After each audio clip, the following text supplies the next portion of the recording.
Buenas de nuevo. El objetivo de la presente entrega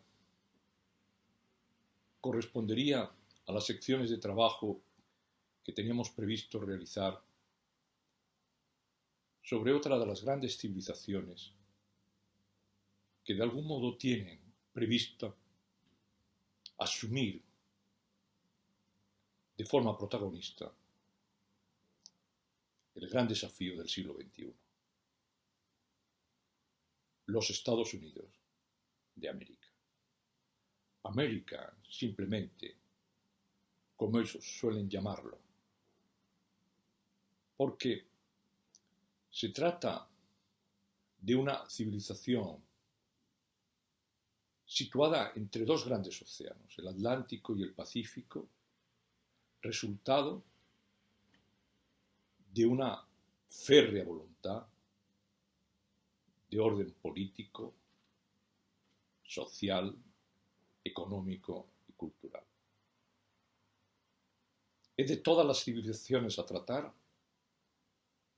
la que históricamente surge más tarde, de manera incluso eruptiva, abrupta, sorprendente, desgajándose de un trozo de la vieja civilización europea y convirtiéndose, sin duda, en protagonista en muy pocos años de una historia extraordinariamente llamativa, bien conocida en algunos detalles, más que por la historia, por la cantidad de información que nos viene de sus grandes capacidades de difusión de su mundo que ha constituido el cine y la televisión,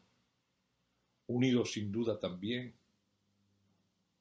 a una narrativa extraordinariamente fecunda con novelistas de primera magnitud que han tratado de explicar el significado de este complejo e inmenso país.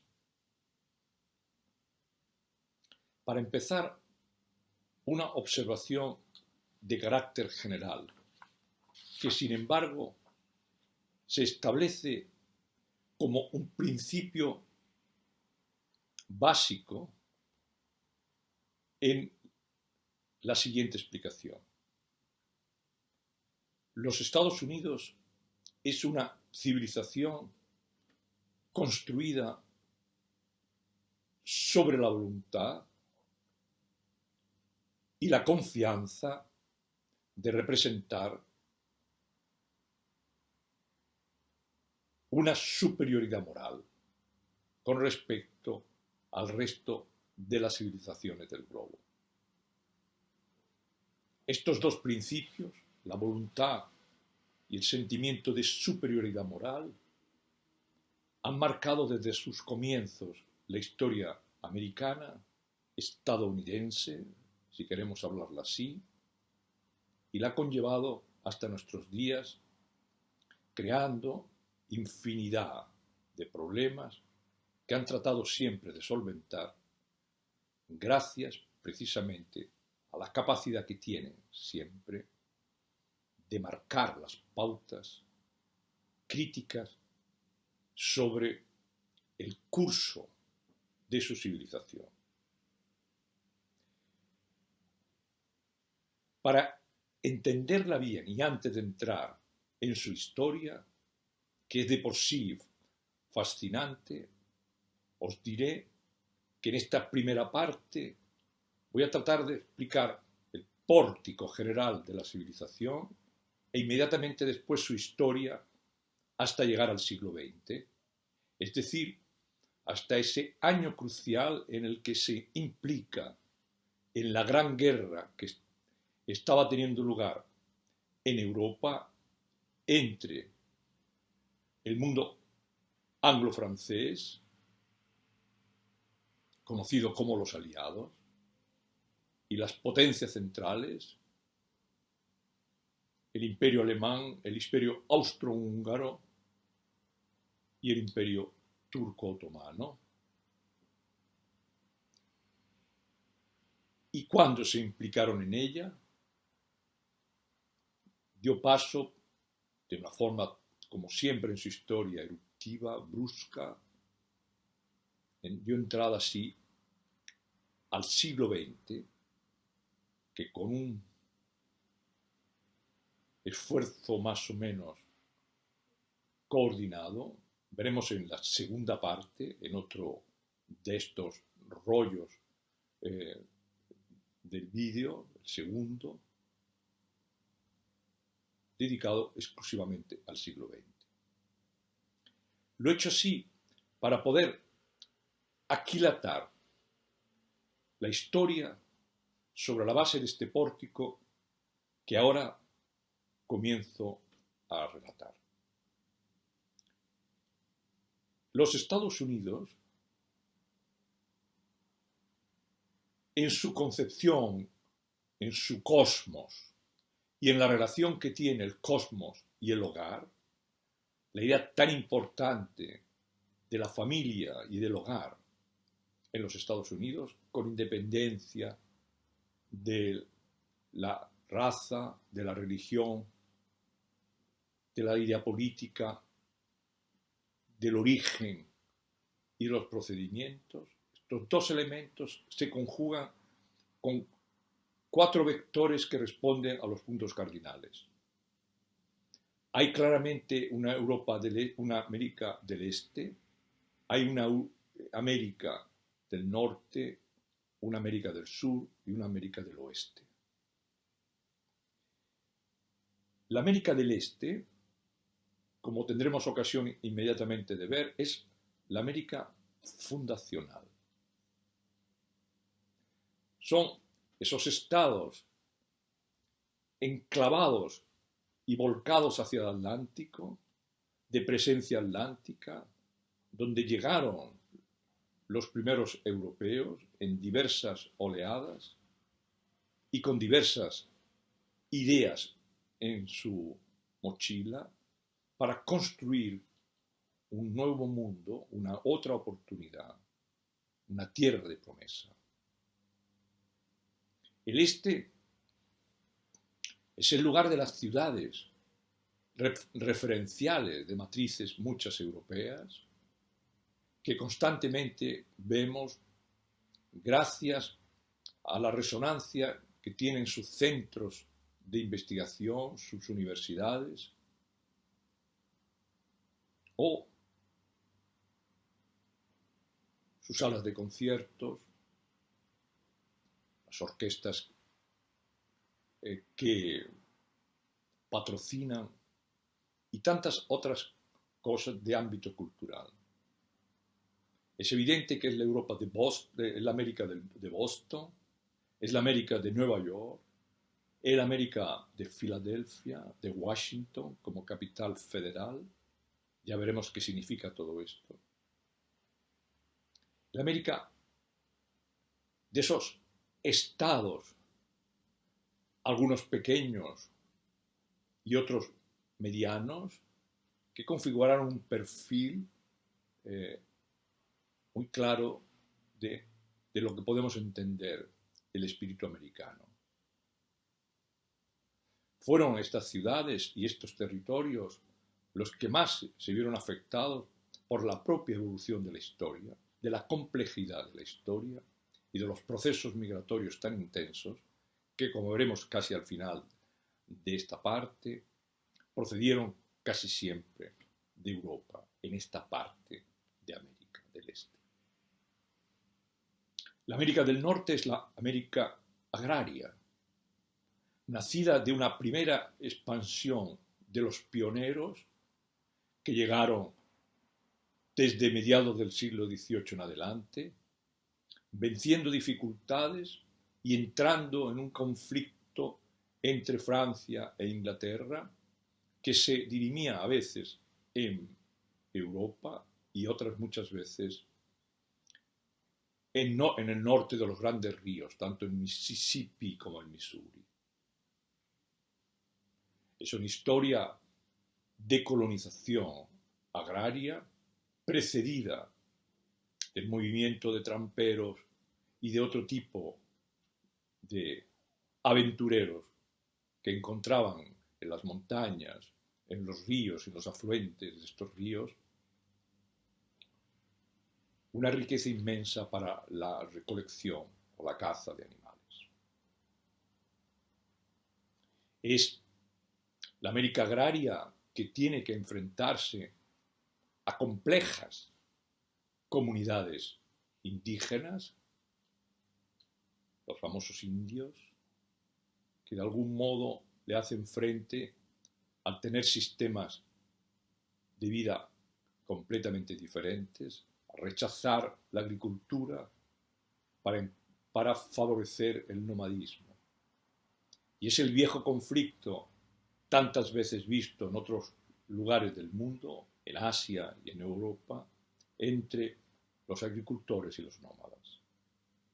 Este conflicto se hizo casi en primera plana de los periódicos, porque tiene lugar a lo largo del siglo XIX, que es un siglo bien informado, donde hay una prensa que se puede leer y mucha información, incluida información gráfica, gracias primero a los excelentes dibujantes del problema y luego a la fotografía. El sur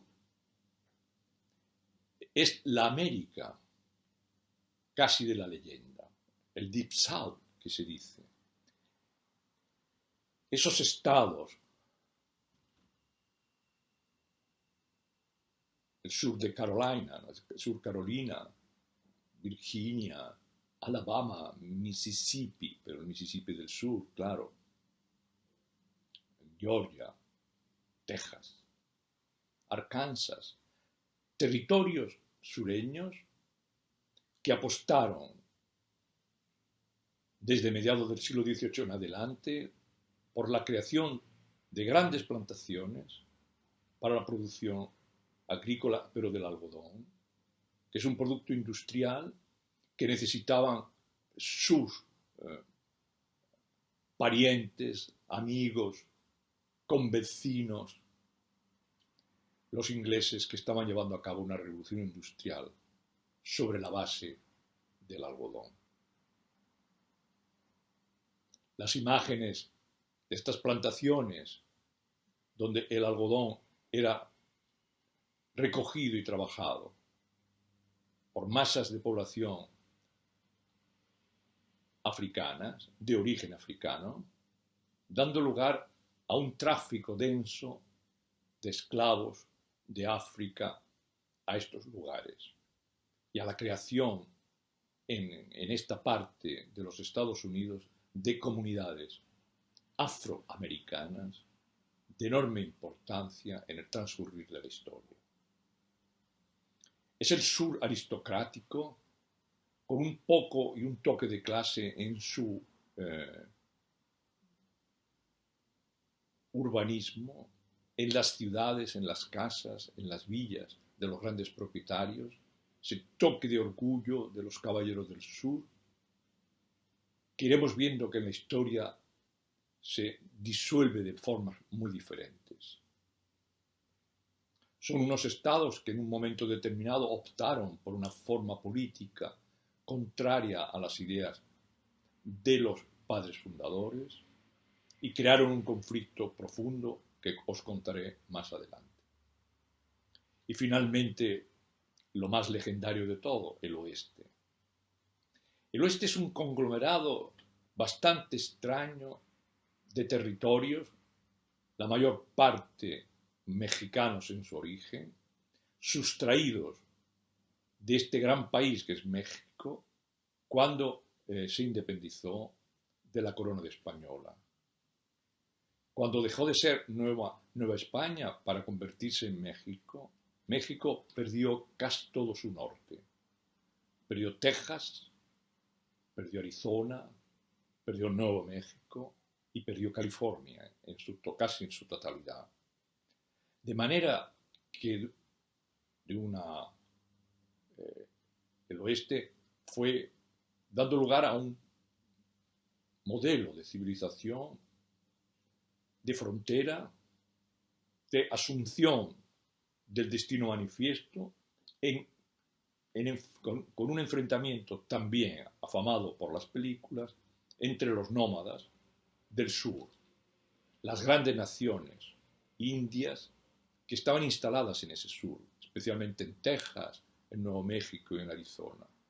Pues, la nación Comanche o la nación Apache en sus diferentes gamas, chiricahuas, mezcaleros y tantos otros. La historia ha tenido que hacer un esfuerzo inmenso para superar las imágenes hechas por el cine y por la televisión y por alguna novelística de la cual muchas veces no es responsable solamente los estadounidenses, sino también algunos europeos que se fascinaron en el siglo XIX por ir a esas tierras. Ese es el pórtico. Pero ¿cómo se construyó este inmenso territorio? Ese inmenso territorio que es un conjunto de estados, cada uno con su estrella, y todos unidos. De ahí el concepto que define el país, Estados Unidos.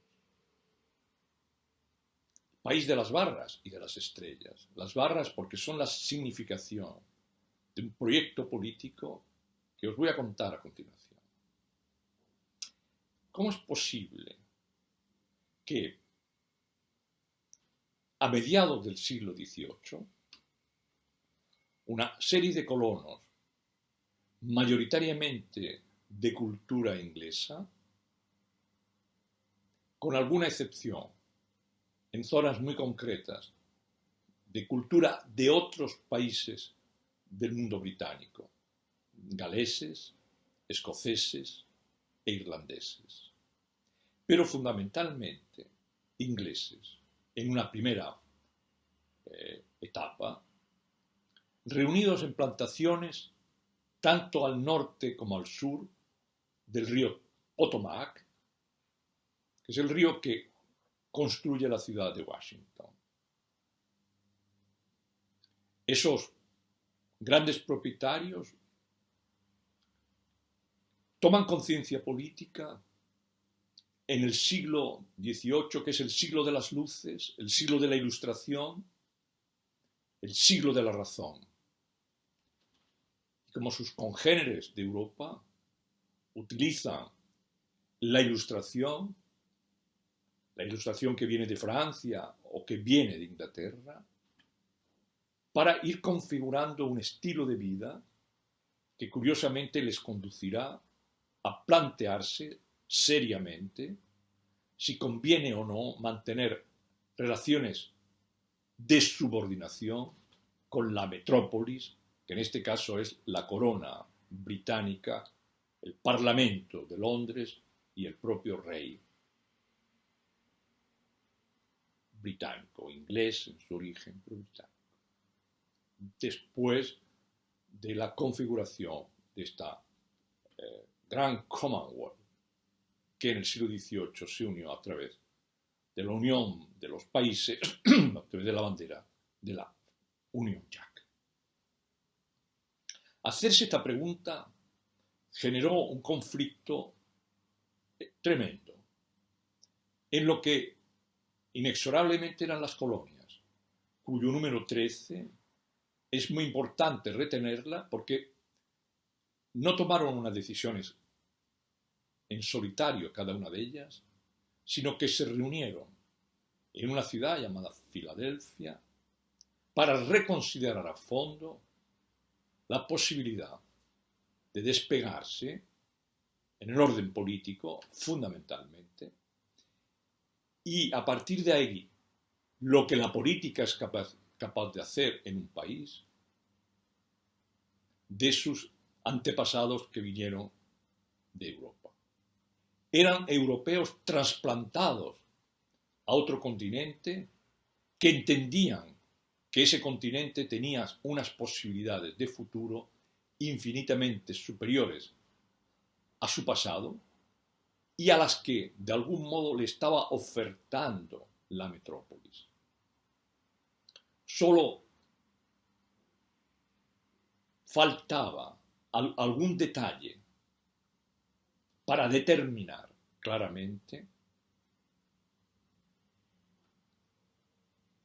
la decisión de separarse, de escindirse de la metrópolis. A ese proceso, que le llamaron de la independencia, partió de una idea ilustrada de la razón, extraordinariamente bien elaborada gracias a que se concentraron en ese momento en las colonias británicas de ultramar, es decir, en lo que actualmente es el este de los Estados Unidos, la ciudad de Filadelfia en particular y algunas cercanas, se concentraron una serie de talentos que, desde el punto de vista jurídico, filosófico y político, desarrollaron ideas innovadoras y una fundamental, un convencimiento que parte para ellos de una evidencia. Y comienzan así: declaramos como evidentes los siguientes principios. Fijaos bien qué frase más memorable. Por supuesto, es la frase que fundamenta El País. Declaramos como evidentes los siguientes principios. ¿Quiénes declaramos? Nosotros, el demos, el pueblo, the people, la gente. Es una idea verdaderamente extraordinaria porque declaran, sin que nadie les coaccione, sin criterios previos, sin líderes que se lo marquen. Ellos, en plural, como colectivo, declaramos como evidentes. Es la evidencia de la verdad.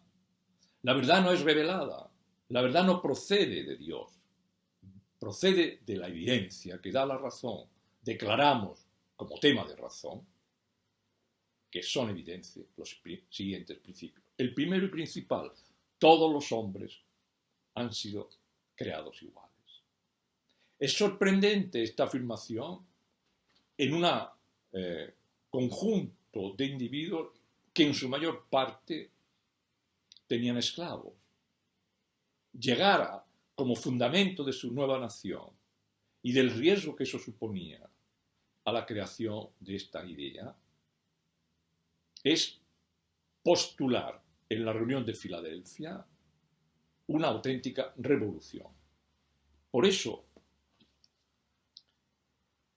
el historiador Robert Allison, en el libro que me salía de Crátula, llama la Revolución Americana.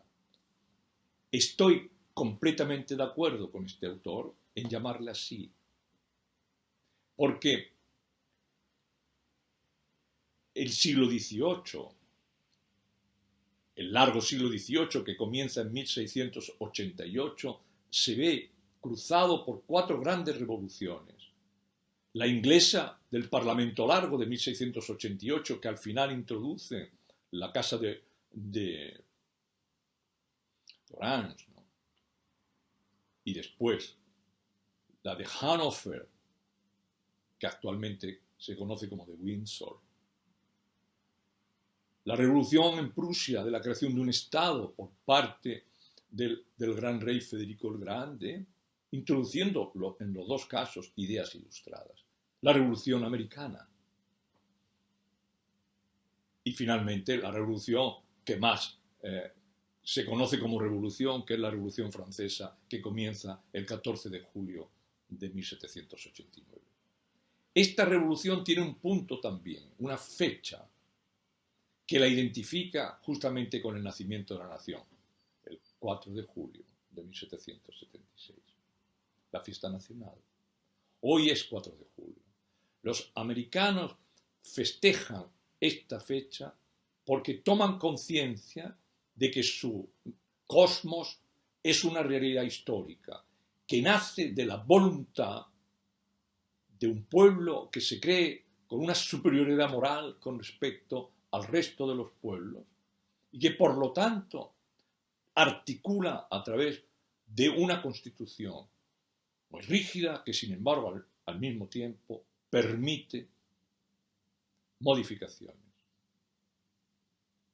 numerosas modificaciones, las famosísimas enmiendas que tantas veces habréis oído hablar en las películas norteamericanas. Me someto a la segunda enmienda o a la tercera enmienda.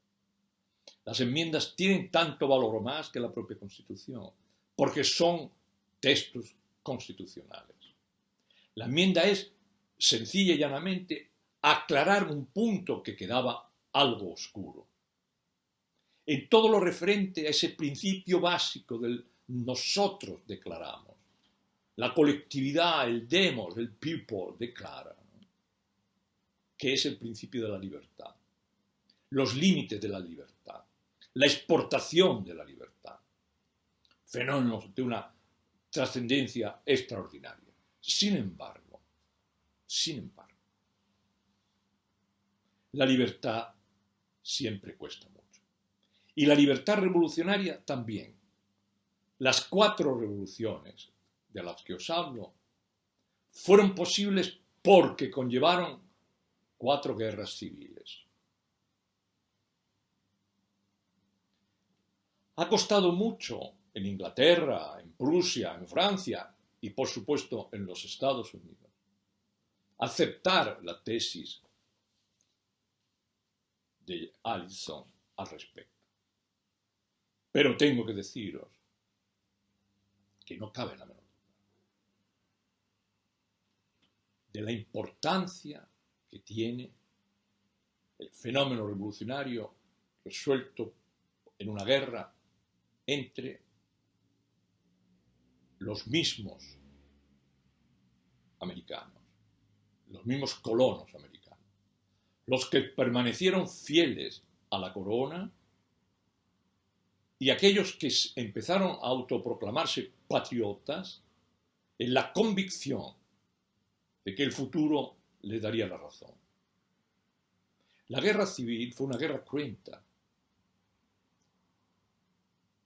y necesitó de un líder militar de gran importancia que salió precisamente de los ejércitos regulares británicos asentados en la frontera del Mississippi en la lucha permanente que los ingleses tenían allí con los franceses que se habían instalado en lo que actualmente es el Canadá. Por eso hay parte del Canadá de habla francesa, Quebec. En ese conflicto, donde intervinieron también muchísimas naciones indias, algunas fueron exterminadas, como los admirables mohicanos de una famosísima novela y al mismo tiempo de una famosa y bella película. En esas guerras destacó, ya a mediados del siglo XVIII, mucho antes, el planteamiento en Filadelfia, destacó un militar al servicio de la corona inglesa de gran importancia, alto, enjuto, admirable, propietario en Virginia de tierras con esclavos, claro. Se llamaba George Washington. Washington era un militar de enorme talento y de enorme capacidad. Fue gracias a él y a otros muchos que no os cansaré ahora con los nombres porque nos alargaría muchísimo esta pincelada sobre historia americana. Pero Washington es el personaje clave. De ahí que América, que siempre destaca sus personajes y los sitúa en su moneda nacional. La moneda de dólar, $1. La más usada tiene la esfinge de George Washington. Al entender que fue el primer presidente, significa claramente que salió victorioso del conflicto, de la revolución, salió victorioso de la guerra que se enfrentó a los casacas rojas británicos con la ayuda de algunas fuerzas prusianas que, bajo contrato, tipo mercenario, fueron a ayudar en los momentos difíciles a los casacas rojas, al servicio del rey de Inglaterra. Enfrente se creó primero una milicia de colonos fácilmente destruible, pero inmediatamente, poco a poco, un ejército regular que contó, cómo no, con el apoyo logístico, especialmente en cuestiones de navales, de bloqueo de puertos y de bloqueo de la llegada de nuevos de armas o de nuevos soldados por parte de las autoridades francesas. Francia, que estaba enemistada permanentemente con Inglaterra a lo largo del siglo XVIII, optó por apoyar a estos rebeldes que desde Filadelfia estaban imponiendo, gracias al talento de Thomas Jefferson y de otros como él. Estaban como Benjamin Franklin, ¿no?, que inventó el pararrayos a sus ratos libres, se dedicaban a crear esa constitución admirable de un país, las 13 colonias, donde para ellos, convertido en nosotros, estimaban evidentes ciertas verdades. La revolución se hizo, la guerra se ganó, y los 13 estados iniciales se convirtieron, cuando se reunieron para firmar la paz con Inglaterra en París, y ese es un interés de Francia importante, los Estados Unidos de América. Con un punto que introdujo el que será uno de los presidentes clave y siempre en la sombra, que es John Adams, de una familia que dará otro presidente más tarde, su sobrino. John Adams planteó que los Estados Unidos de América eran fundamentalmente una unión de Estados americanos. De ahí salen las siglas que se conocen en inglés, USA, ¿no? USA, ¿no? Unión de Estados Americanos. The United States of America. Esa idea de la unión como un elemento casi evidente de permanencia, de sostén de la realidad política que se estaba tejiendo en la propia revolución, es la que conduce claramente a darle ese punto a los Estados Unidos de que iba a ser un país peculiar, que no iba a tener las mismas tiempos históricos que su país matriz, que era Inglaterra, que tenía prisa. Y la prisa la dio otro presidente que también está en los billetes de dólar, con $20 en este caso, que es el presidente Jackson. Jackson era de estos presidentes que van más allá de la doctrina política, que se enfrenta un poco a los dos grandes partidos que en este momento tejían, ¿no?, la realidad política americana y que de hecho siguen tejiéndola hasta ahora con nombres diferentes quizá en este momento. Esa estructura, ¿no?, de tener una representación en el Congreso y una representación territorial en el Senado, senadores y congresistas, en un principio cuya arquitectura, como es el del siglo XVIII, reproduce la arquitectura neoclásica y se inspira en el pasado romano. La república que quieren inventar es una república que huele un poco al mito romano. Por eso tienen Congreso y Senado, por eso son senadores, son padres de la patria, estos senadores, que representan, por otro lado, uno, en este caso serán dos, por territorio, por Estado.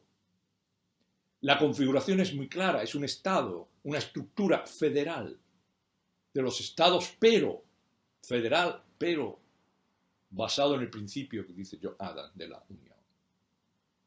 Serán Estados federales unidos. No hay otra posibilidad. Con esa fuerza, Jackson plantea que el problema que tienen los estados recién configurados es que tiene un flanco sur enormemente débil. Y comienza esa política tan clave, es el leitmotiv tan constante en la historia americana, que es el predominio de la estrategia. No nos extrañe que en las grandes universidades americanas, incluso hoy, los grandes profesores de estrategia son personas muy bien consideradas y que incluso les llaman a dictar conferencias, incluso cursos enteros, a las instituciones militares de la Marina o del Ejército o incluso de las Fuerzas Aéreas. La estrategia es clave y esa es una idea de Jackson. Porque Jackson plantea que el sur, que en ese momento es francés y español, el sur del Mississippi, hacia donde va el agua del Mississippi, tendría que formar parte para que los territorios del sur o los estados del sur pudieran de algún modo abrirse, crear la posibilidad, aunque fuera remota, de conectar con esos inmensos territorios que había al oeste del Mississippi, al oeste del sur del Mississippi, que conocemos con el nombre de Texas, que es México del Norte.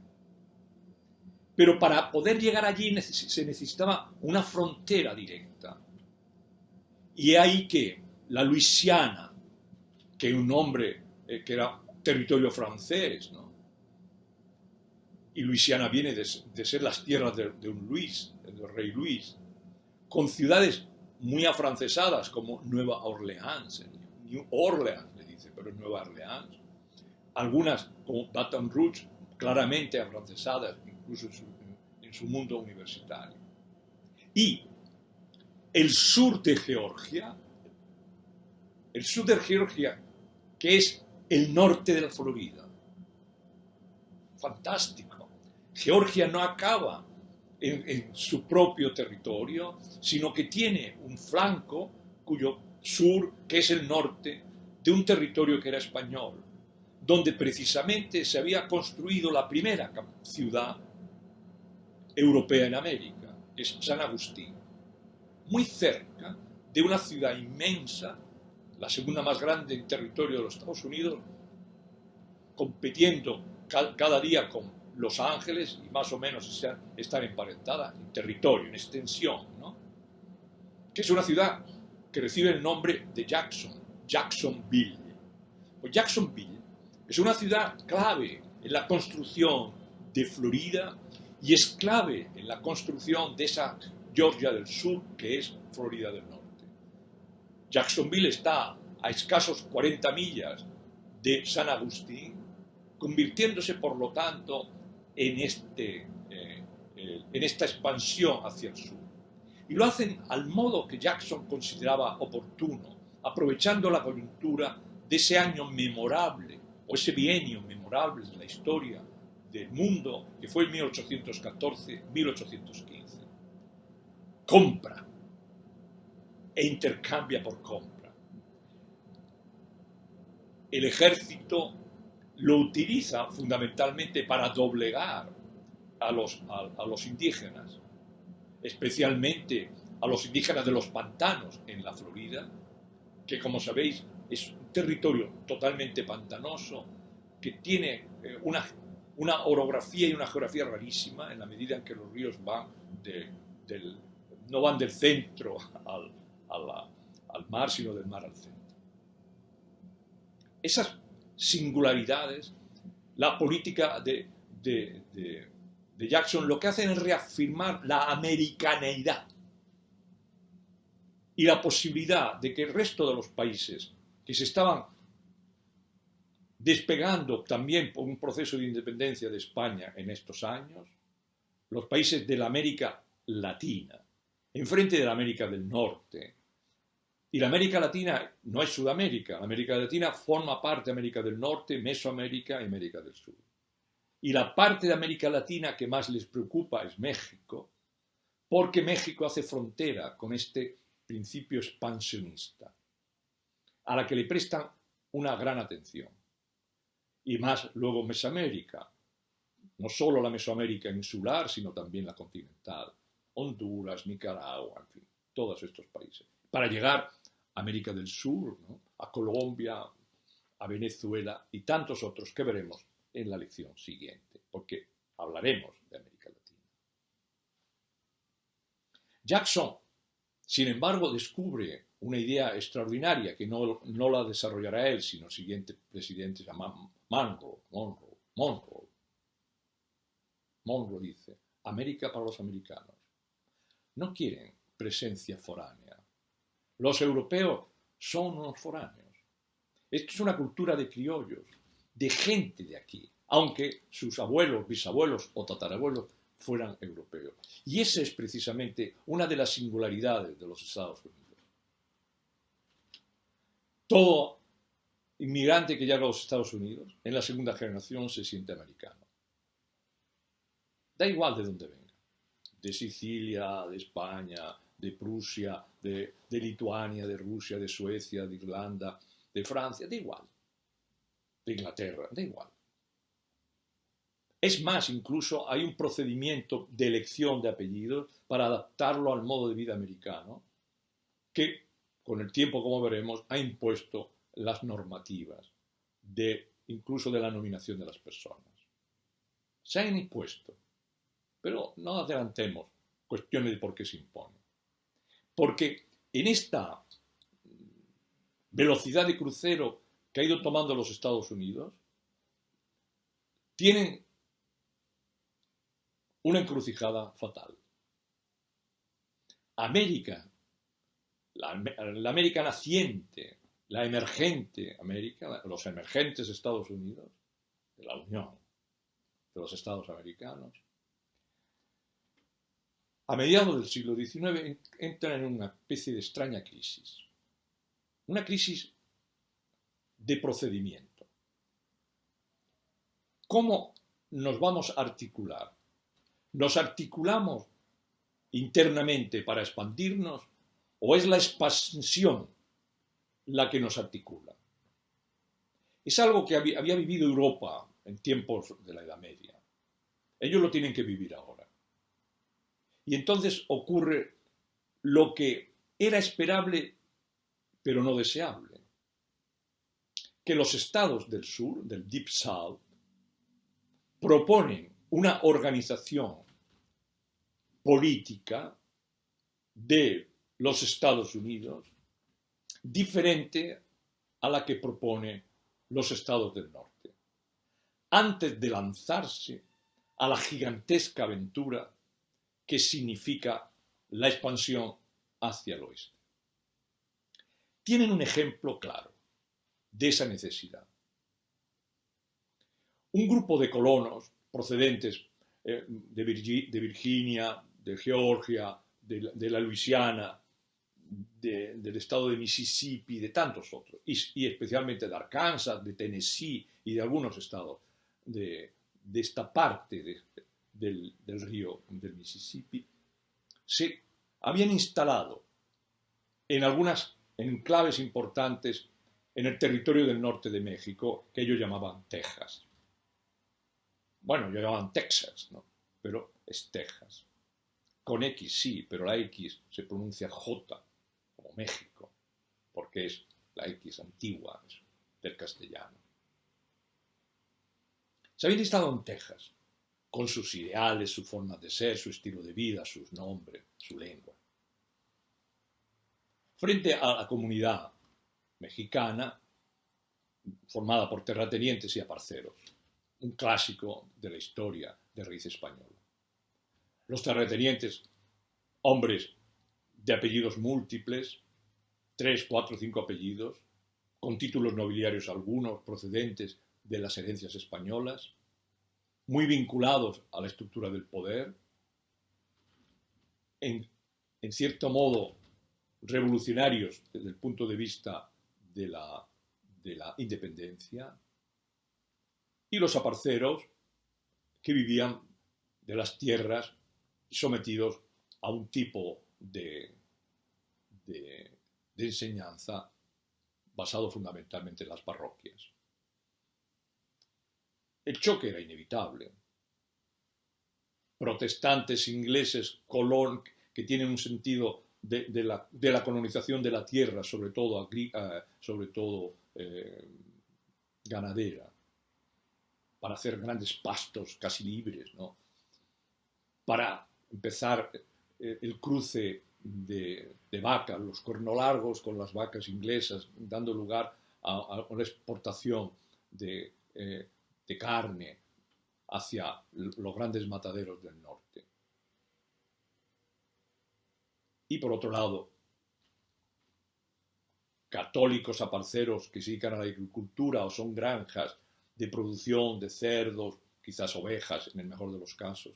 El conflicto era inevitable. La guerra también, que se entendió además como una guerra de México contra Texas, cuando no era así, que era de nuevo una guerra civil, que terminó con la independencia de Texas de México, el estado de la estrella solitaria y la posibilidad de integrarse o no en la Unión.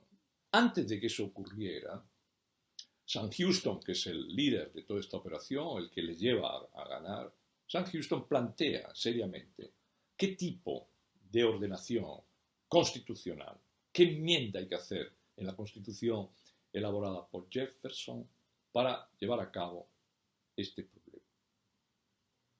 Los estados del sur se declaran confederados. Creen que la confederación de los estados, es decir, una autonomía, no, una independencia completa de los estados, pero con una red confederal en cuestiones de defensa y algunos procedimientos más, no muchos. El norte es unionista, saca las normativas de Adams y dice no, la unión no es negociable. Además, el presidente que se hace con la mayoría y gana las elecciones es un personaje de enorme talento, muy peculiar, pero es un héroe de la nación, que es Abraham Lincoln. A Lincoln le conocemos ahora mejor por una magnífica película de Steven Spielberg, que naturalmente es muy imaginativa. Tiene un trasfondo histórico bastante bien hecho, pero tiene una trama donde se deja llevar por la propia imaginación del creador. Bueno, en eso está en su derecho.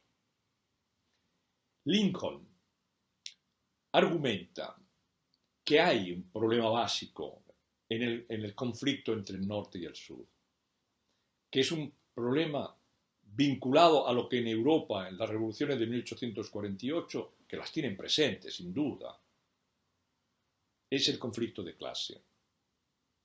Los estados del sur practican una agricultura de mercado para el desarrollo del algodón, para las fábricas inglesas. Ni siquiera están pensando en las fábricas del norte, que de momento son poco textiles, les interesa más la metalurgia. Y por lo tanto necesitan de los esclavos. Necesitan es un decir. Probablemente en la negociación hubieran podido aceptar el tránsito del esclavo al asalariado. El problema del asalariado es que es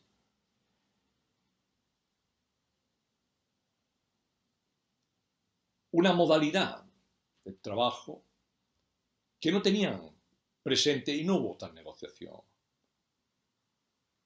Lincoln introdujo una normativa que sale más bien de su experiencia en los estados fronterizos, entre estados esclavistas y estados no esclavistas en el oeste. Y ahí se produce el choque. Y el choque termina generando una guerra civil en el interior de los Estados Unidos, famosa entre el norte y el sur. Entre el sur vestidos de gris y el norte vestidos de azul, recreada infinidad de veces en las películas, tema de la novela más famosa de todos los tiempos sobre el significado de la guerra civil, que es la novela de Margaret Mitchell, Lo que el viento se llevó. Todavía seguimos admirando la película que se hizo, ¿no? Con Gable, no Clark Gable y Vivien Leigh, ¿no? Papel de Margaret O'Hara, ¿no? De Kate Scarlett, ¿no? El sur, ¿no? En todo su esplendor, Atlanta,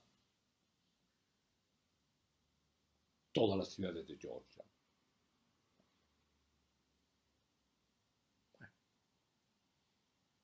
La guerra civil fue una guerra muy cruenta, porque era una guerra donde ya comenzaba a percibirse que las guerras iban a ser mecanizadas. Se empezó con fusiles que casi eran de retrocarga y se terminaron con fusiles, ya no digo que dispararan muchas balas a la vez, pero que sí que al menos un buen fusilero podría perfectamente, antes del contacto, haber disparado 5 o 6 cartuchos, que por el calibre y por la exactitud de estas armas eran letales para el adversario, en ambos lados. Las batallas, famosísimas todas, y no las voy a contar, daban lugar a matanzas, extraordinarias matanzas. Se aprobó una enmienda muy importante haciendo ver que Estados Unidos estaba prohibida la esclavitud, en cualquier orden de las cosas, lo cual cuestionaba sobre la base los fundamentos del sur sin negociación previa. La guerra fue larga, tediosa, repito, sanguinaria, y provocó eso que la novela dice, lo que se dio el viento de la guerra. Cambiaron las actitudes. El arrogante sur perdió su peculiaridad y fue arrollado por el expansivo norte. Sufrió en sus carnes lo que él había hecho en territorios no americanos, no estadounidenses, para mejor decir, que había hecho previamente, en Luisiana, en Florida, en Texas. Ahora les tocaba el turno a ellos, a una economía más desarrollada, a una economía industrial, a un sistema fiscal claramente confiscatorio, a la supresión de los derechos aristocráticos, a las redes de afinidad de las familias y tantas otras cosas que se llevó el viento de la guerra. Pero los Estados Unidos tenían que continuar, ahora más unidos que nunca, porque la unión surge de la guerra civil. Y ya no se va a cuestionar. Se convierte en un elemento clave en la organización del país. El trauma de la guerra fue tal que nunca la olvidaron, pero tampoco la mitificaron ni la mistificaron. No se engañaron sobre ella. Al final era una guerra civil entre americanos y ambas partes eran buenos americanos. Eso fue una lección de una buena historia. Ambas partes eran buenos americanos. Es cierto que los unionistas ganaron porque tenían mejores cañones, mejores fábricas de armamento, probablemente incluso mejores generales, no grandes estrategas, pero mejores generales de campo, mejores oficiales secundarios, mejores coroneles, mayores de intendencia, etc. Es un tema muy arduo, muy bien estudiado por los americanos, porque lógicamente les llama mucho la atención. Donde se mezcla la historia y el cine, porque incluso la televisión. Han hecho series magníficas, tengo que decir, muy bien documentadas, sobre la personalidad de Robert Lee, por ejemplo, el general en jefe del sur, o o de Sherman, ¿no? Que es uno de los generales más famosos del norte, en general. Pero al finalizar la guerra, los Estados Unidos se descubre a sí misma como una potencia en ciernes, a punto de explotar. Y entonces comienza lo que llevaban 2, 3 décadas frenando, porque era una opción política lo que se estaba planteando. Había partidarios de hacer esto y todo lo contrario. No creamos que la voluntad y la superioridad moral que introducían les daba una total conformidad. Estados Unidos no ha habido nunca una idea unitaria ni uniforme. Precisamente por eso ellos crearon una estructura política de 2 grandes partidos para ser muy diferentes.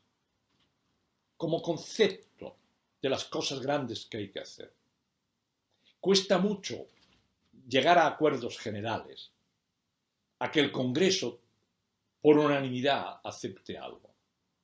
Y ahora lo que se tenía que aceptar por el Congreso y por el Senado, por congresistas y senadores, era lo que iba a salir de la América post-Lincoln, que como bien sabéis fue un presidente que asesinaron. El magnicidio marcó las circunstancias.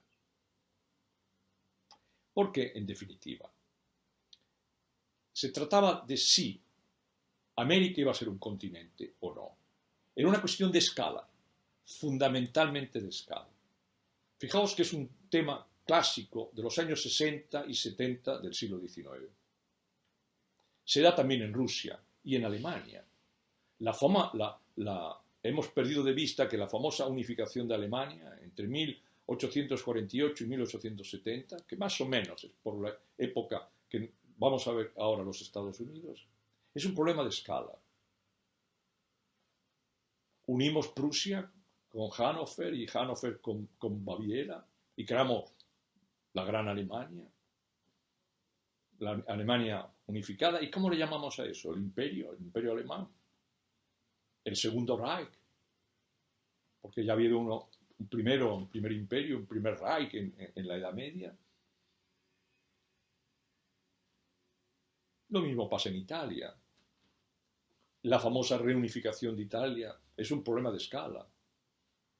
Podemos unificar en un mismo país con una misma bandera y una misma lengua. El Véneto y Sicilia, que son 2 países que no tienen nada que ver entre sí. Y el Véneto y la Liguria y la Toscana y la Umbria. Un problema de escala. Los americanos tenían un problema de escala. Nuestra estructura, nuestra constitución está cerrada. Nuestra herida era norte-sur. Pero, ¿y el problema este-oeste? ¿Podemos ir más allá del Mississippi? ¿Cuál es la frontera? ¿Qué tenemos más allá del Mississippi? ¿Qué hay? La idea de la frontera móvil, ¿no? Eso que tanto interesan a los estrategas americanos.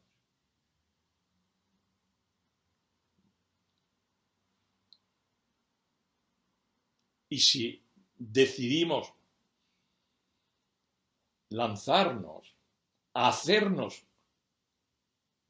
un país como empiezan los utópicos a soñar, de costa a costa, de llegar desde Massachusetts, pongamos Boston, o pongamos Filadelfia, o Baltimore, y llegar al oeste, a ese territorio que era de México, que se llama California, título que viene de una novela de caballería, imaginemos, castellana del siglo XV.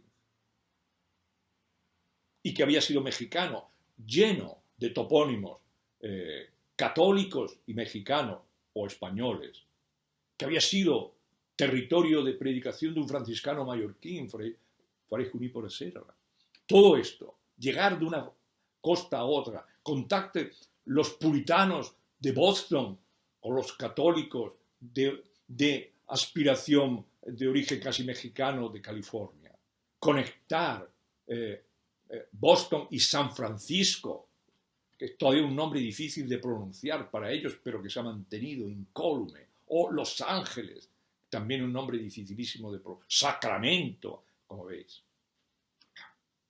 Es una apuesta demoledora. Si un prusiano no se entiende con uno de Hamburgo, o un veneciano con uno de Palermo, ¿cómo se va a entender uno de Boston con uno de San Francisco? Y sin embargo, la política americana dijo en los años 60, 70 y 80, y más bien 70 y 80, sí, lancémonos a crear un país de costa a costa, del Atlántico al Pacífico. Y lo vamos a hacer como un juego deportivo. Vamos a trazar al modo alemán. Es lo mismo que se hizo en Alemania. Vamos a trazar una línea férrea de Hamburgo a Berlín, como hicieron también los rusos en la Rusia de los años 60 y 70. Vamos a hacer una ruta de San Petersburgo a Moscú, ¿no? La ruta de Ana Karenina, a donde se encuentra Ana Karenina con el conde Bronsky. Vamos a lanzar una línea férrea que del este llega al oeste y otra que del oeste llega al este. A ver dónde se encuentra. A ver quién hace más metros. Si la compañía que sale del este o la compañía que sale del oeste. Y es una competitividad empresarial en los beneficios que genera precisamente esta carrera por unir. ¿Y en medio qué hay? El vacío.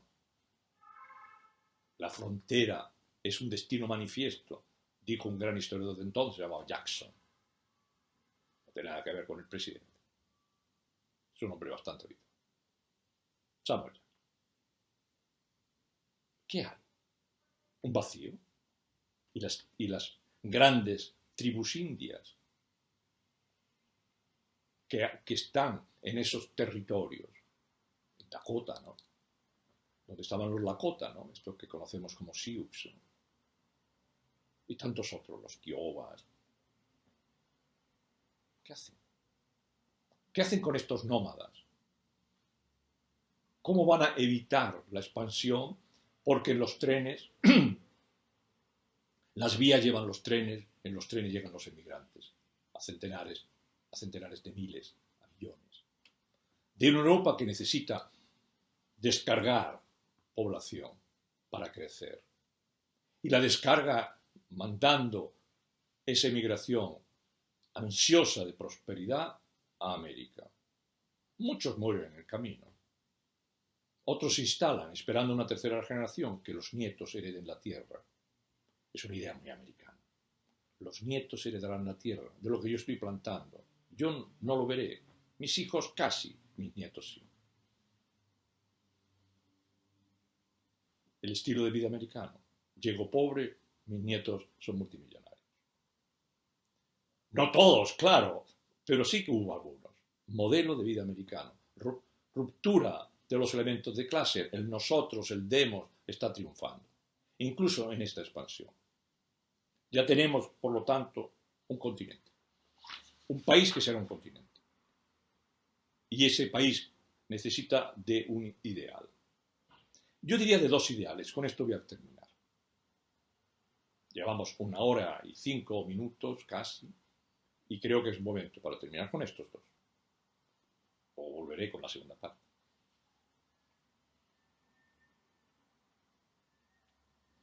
Primera. El ideal de la industrialización, cómo no, les pilla toda esta gran proyecto en medio de la revolución industrial. Es la gran revolución, pues la aplican. Los Estados Unidos deberá convertirse en una potencia industrial. ¿Y qué ocurre? Que en menos de 30 años se convierte en la primera potencia industrial. Sorprendente. También en esto, las configuraciones personales, las biografías de individuos lo marcan. es que lo encuentran todo. Es evidente que es una tierra muy rica, hay minerales por todos lados. Y por si fuera poco, en algunas zonas de reserva donde depositaron a las naciones indias, empezaron a encontrar en el subsuelo el nuevo oro, el oro negro, que va a mover todo este proceso de la revolución, petróleo, en Texas, en Oklahoma y en tantos otros lugares. Buscaban algo y lo encontraban. Tenemos hierro, zinc, todo. Es un país virgen que fácilmente exportable, con una dinámica extraordinaria, con un desarrollo industrial extraordinario en esa zona, esa línea de demarcación del tren, que llega por los grandes lagos y crea grandes ciudades. Chicago, por ejemplo. Chicago, una ciudad prodigiosa. Eje de encuentros para marchar hacia las grandes llanuras y de las grandes llanuras llegar a la costa que ellos llaman la costa oeste, ¿no? La costa de California, o del territorio superior a California para entrar en contacto con la Columbia Británica, por lo tanto, un territorio de esponjar, ¿no? Que es Oregón, magnífico, poco poblado, agrícola, de gente juiciosa. La primera es, por lo tanto, la aplicación del ideal de la revolución industrial, la industrialización, muy rápida, muy eficaz. Y la segunda, ¿cómo no? Se le empieza a perfigurar en los años 80, finales de los 80 del siglo XIX. Ya habían tenido algunos conatos, gracias a un personaje ilustre de los Estados Unidos, al primer escritor americano como tal, el primer político embajador americano como tal, que también es escritor, que se llamaba Washington Irving, famoso por haber escrito los cuentos de la Alhambra, que yo leía de pequeñito. Washington Irving es un personaje admirable, pero ya había intuido que los Estados Unidos necesitaban un reto, los famosos retos americanos. América, país de los retos por hacer. Esa es la clave, que lo vamos a ver en el siglo XX. Siempre tiene que haber un reto largo. Washington Irving les propuso a una serie de presidentes y a sus conciudadanos, a través de otro gran elemento que utilizan mucho en Estados Unidos, en la prensa, la necesidad de estar presente en todos lados, incluido el Mediterráneo. Eso que no conocemos, tienen que llegar nuestros barcos. Pero eso se hace realidad cuando llega al poder, a la presidencia de los Estados Unidos, un presidente muy joven, con unas ideas sorprendentes de cómo convertir Estados Unidos en una potencia mundial. Ante el asombro y cierto escándalo de las potencias mundiales de entonces, por supuesto Inglaterra, con su extraordinaria armada, ¿no? Alemania, que como el imperio guillermino de los Hohenzollern era un país extraordinario, Francia, que estaba en su pleno esplendor, tras la crisis de Sedan con la Tercera República, construyéndose inmensamente, está emergiendo el pariente pobre, pero que el pariente pobre tiene poco de pobre. En lugar de enfrentarse a las otras potencias, se mueve en los intersticios y ve una potencia en decadencia. De hecho, ya ni siquiera es una potencia, aunque en su bla bla bla quiere ser una potencia, que es España. La ve débil, confundida, llena de contradicciones. Eso no es nada nuevo, pero en fin, entonces tampoco. A finales de los 80, España tenía un problema muy serio de cómo tratar los territorios de ultramar. Inmediatamente la prensa americana llama colonias. Eso les gusta mucho. Porque para ellos las verdades son evidentes. Fijaos los principios de esta charla. Son evidentes. Pues son evidentes que aquello eran colonias. Tanta eficacia puso Pulitzer, como que dio luego nombre a un famosísimo premio literario que todo el mundo, todo americano, le gustaría tener alguna vez. Que llega a convencer a los propios españoles de que esos territorios son colonias. Cuba, Puerto Rico y por añadidura otras que no estaban en el área de influencia todavía de Estados Unidos, pero que de rondón piensan que esa es la posibilidad de poner un pie en el Pacífico, que son las Filipinas. Y entonces este presidente, que se llamaba Teddy Roosevelt, es un hombre muy querido y dice: Atlántico, Pacífico, pero necesitamos que sean nuestros barcos los que avancen de un lado para otro. Pero ya lo saben, para llegar desde Baltimore a San Diego, en California, se tiene que dar prácticamente la vuelta al mundo. Hay que bajar hasta el estrecho de Magallanes y subir, ¿no? Y Teddy dice: ¿y si hacemos un canal en Panamá? Y por ahí atravesamos, prácticamente salimos de algún puerto que lo vamos a colocar en Florida, por ejemplo, ¿por qué no en Jacksonville? Todavía existe esa base naval. Y de ahí, por el canal de Panamá, nos ponemos en San Diego en cuestión de horas. Estrategia. ¿Y allí qué hace el canal de Panamá? Naturalmente necesita controlar Mesoamérica y el Caribe sobre España. La guerra de Cuba y todo eso que sabemos bien. Lo del portaaviones, menudencias maltratadas de gobiernos incompetentes y de generales altivos, pero ignorantes de lo que estaba en juego, del conocimiento de la historia, del gigante que se estaba echando encima. Y es que Estados Unidos era un gigante, sin ningún tipo de duda. La construcción del canal hace que Teddy Roosevelt sea el hombre más querido. Es, en su arrogancia, divertido, entrañable. Es un amigo de todos. Los americanos, en honor suyo, idearon con el tiempo uno de los muñecos más famosos de la historia. El osito Teddy, el Teddy Bear, en honor del presidente Teddy Roosevelt.